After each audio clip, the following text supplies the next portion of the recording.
Hey guys, coming at you today with a little ZPP when it's not already set up for you. I want to walk you through some examples of what to do or even explain why we do. Alright, so ZPP, zero product property, pretty much is saying that if something times something equals 0, then one of those somethings has to equal 0. Right, and we use ZPP when factoring quadratic. So you're going to ask yourself, well, when am I supposed to factor? What am I looking for? Why do I set it equal to 0? We have 9 million questions about this. So here's your number one key, right? Boom, the squared. When your highest exponent is a 2, that means that you have a quadratic. Quadratics are solved by factoring because we have that squared in there.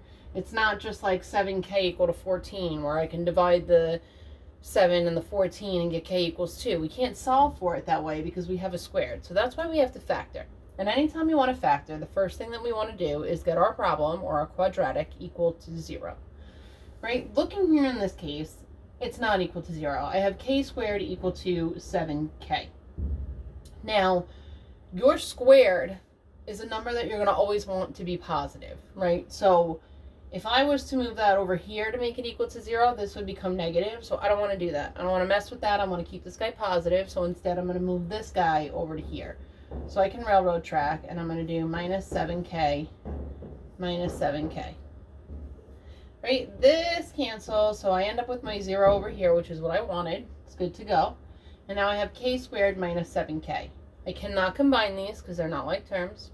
So what I want to do is write them in standard form, which is highest exponent first. All right.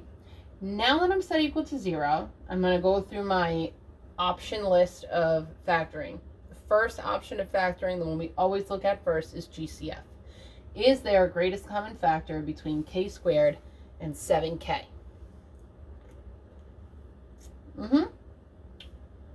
Yep. There's 2 k's here and 1 k here, which means that I can take out a k. And by take out a k, what we're actually doing is dividing and putting our leftovers in parentheses. So if there's 2 k's here and we divide one out, that means we're left with 1k minus, and here the k's cancel, 7 equal to 0. Okay, so now we have ZPP, right? Zero product property. It's saying that this times this equals 0, which means that one of these must equal 0. So what we do is split them up and set them both equal to 0. K equals 0, k minus 7 equals 0. This one's super fabulous, already done for us. We don't have to do any work. This one, we have to move our 7 over in order to solve for k. And we get k equal to 7. So those are your solutions. K equals 0 or k equals 7. All right, so there's one example. Now, please bear with me. I'm going to go through 4 examples, and they're going to get a little bit harder as we go along. So this video may be a little bit lengthier than my usuals, but just hang tight. All right, example number 2. 25 equals x squared. How do I solve this? Well, x squared. I have an x squared, which means that I have a quadratic, which means I have to solve it by factoring, which means that I have to set it equal to 0. So, normally, I would be, what's the word I'm looking for? I don't know. I would want to move this over to the left. I would just, by habit, by force, I would want to move that over to the left. But as I said in the last example, I want x squared to remain positive.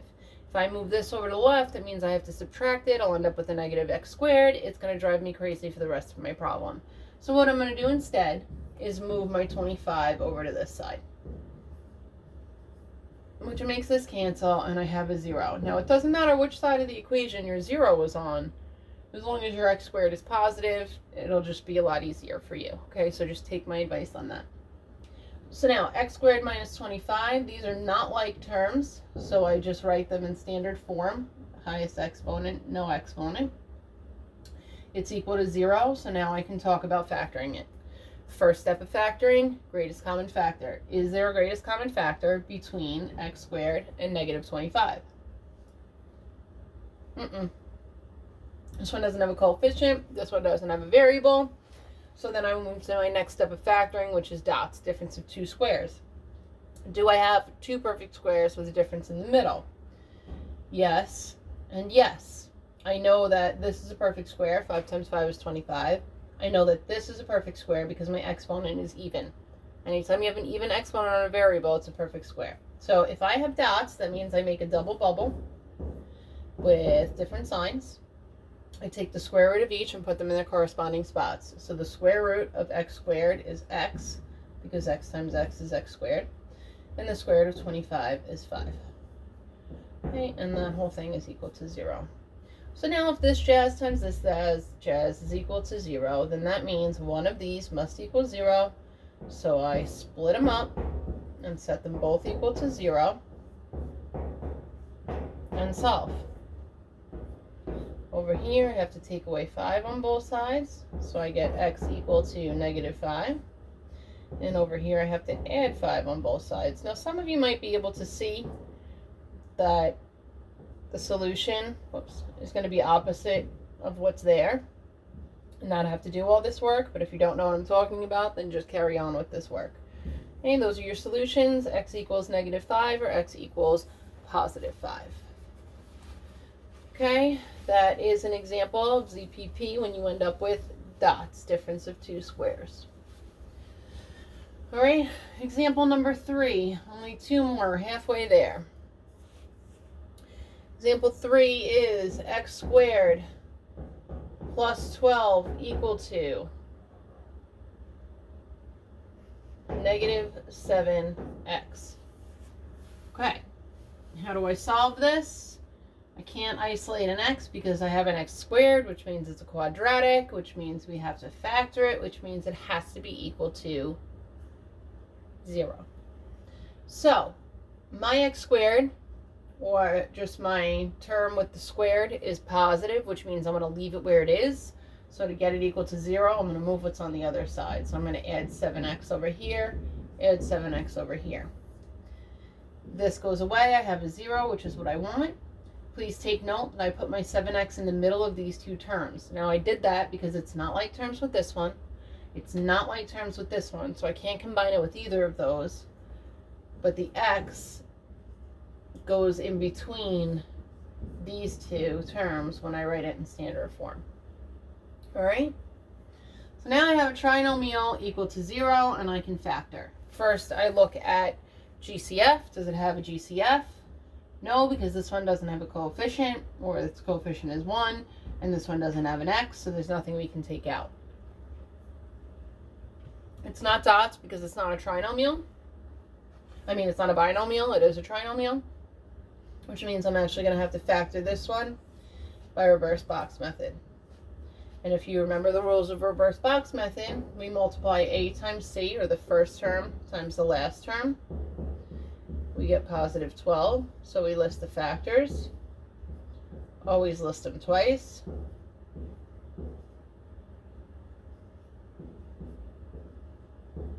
Okay, and we have a positive number, which means we're going to need our pairs to agree, so a negative pair and a positive pair.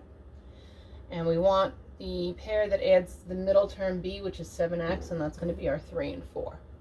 So we fill in our box. Your x squared is always going to go in your top left, your constant in the bottom right. And then we're replacing 7x with 3x and 4x. Okay, and now we take the GCF out of each column in each row. So over here I have an x that I can take out and a 4. Over here I have an x and 3, which means the factors of this trinomial are x plus 4 and x plus 3 and are equal to 0. All right, so now if this times this equals 0, then we ZPP. So we have x plus 4 equals 0, or x plus 3 equals 0. And we train track to do our work, our math here. Take away 4 on both sides. We have x equal to negative 4. Whoops, that looks terrible. And over here, take away 3 on both sides. So we have x equal to -3. Okay, so your solution for this one is x equals -4 or x equals -3. Now I'm going to do one more that's super hard. No, it's really not that hard. It just has more work to it. So it's going to go something like this. 5y squared plus 20y equal to 25. Let me just check. Yeah, that's what I wanted to do. All right, so we have the highest exponent is a squared, which means it's a quadratic, which means we have to solve by factoring, which means we have to set it equal to 0. So since that squared is positive, I want to keep it on that side of the equal sign, so I'm going to take away 25 on both sides. Okay, note where I left it. It can't be combined with either of these, but it's the constant, so it's going to go last. So if I bring this down, I have 5y squared plus 20y minus 25 equal to 0, which is my mission. Okay? So now, we know we're going to factor this. We start with GCF. Is there a GCF? Yes. Each of these numbers can be divided by 5, which means we're taking out 5, and our leftovers would be y squared plus 4y minus 5 equal to 0. Now we have to factor this. Factor by reverse box method. That's what we've been teaching you. A times C is -5. The factors of -5 are 1 and 5. It's negative, so they do not agree. And which one of these adds to the middle term, +4? It's -1 and 5. So my squared is always going to go on my top left, my constant in the bottom right. Replace my middle term with what I have here, -1y, +5y. And we take out our GCF. Over here, I have just a y. Over here, I have a 5.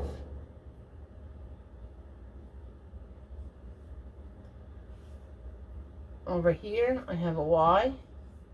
And down here, I have a -1 because I want to pull out my negative number when it's in front.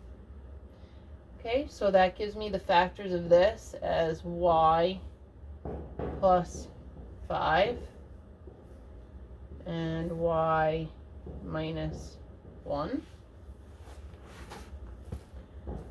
And I'm going to just bring that up here so you guys could see it. Actually, I'm just going to rewrite it. I have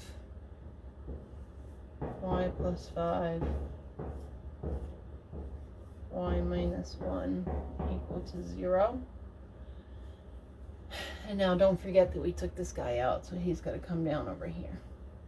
Okay, so now here's what's different about this one. You have this times this equals 0, which is still ZPP.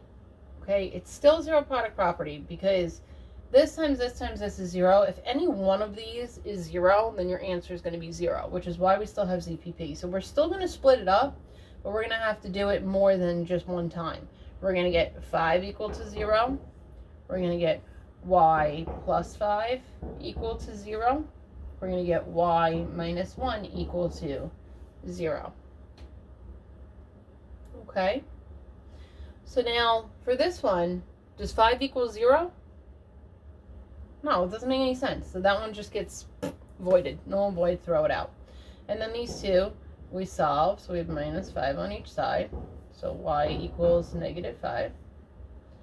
And over here, we add 1 on both sides, and we have y equals 1. And those are your solutions. All right, so that's what I have for you as far as examples. Feel free to pause, rewind, take notes, review anything. because your work for you to try for these problems on your own. Okay, and I tried to give you, one is similar to the first example, so if you struggle with that, go back and look at the first example. 2 is similar to the second, 3 the third, and so on. All right, 4 is the challenger, that's like the one that we just did. So go slow, take your time, make sure that you keep your squared positive, and if you have any questions, you certainly know how to reach us.